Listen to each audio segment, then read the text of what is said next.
क्या आपको कभी किसी के एक जुमले ने अंदर तक जख्मी किया है? कोई तंज, कोई मजाक, कोई ऐसा लफ्ज जो वक्त गुजरने के बाद भी दिमाग से न निकला हो? लोग समझते हैं कि ताना सिर्फ एक बात होती है, लेकिन कुरान उसे एक जख्म की तरफ बयान करता है। कैसे?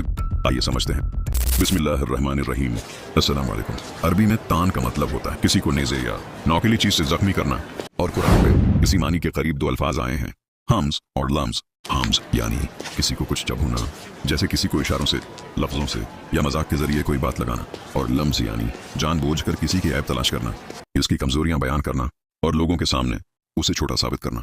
ये अमल अक्सर कहाँ होता है? घरों की महफिलों में, दोस्तों की गपशप में, आपस के माहौल में, स्कूल और कॉलेज के ग्रुप्स में, जहाँ मकसद इस्लाह नहीं होता बल्कि किसी को शर्मिंदा करना होता है।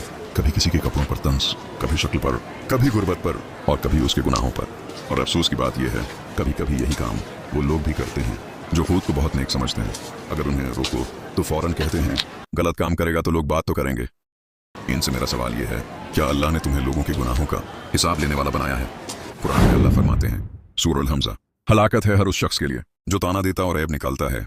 सोचो, जिस ऐब पर तुम आज किसी को शर्मिंदा कर रहे हो, वही ऐब कल तुम में या तुम्हारी औलाद में भी आ सकता है, और फिर यही अल्फाज तुम्हारे अपने पास लौट कर आ सकते हैं। जबान से निकले अल्फाज खत्म नहीं होते, ये वापस जरूर पलटते हैं। तो याद रखना, बाद लोग तंज बर्दाश्त नहीं कर पाते, वो जहनी तौर पर टूट जाते हैं, कभी बदला लेने की सोचते और कभी खुद को नुकसान पहुंचा बैठते हैं। इसीलिए इस्लाम सिर्फ नमाज और इबादत नहीं सिखाता, बल्कि जबान की हिफाजत भी सिखाता है। लोगों को जलील करना आसान है, लेकिन किसी की इज्जत बचाना अल्लाह के नजदीक बहुत बड़ी नेकी है।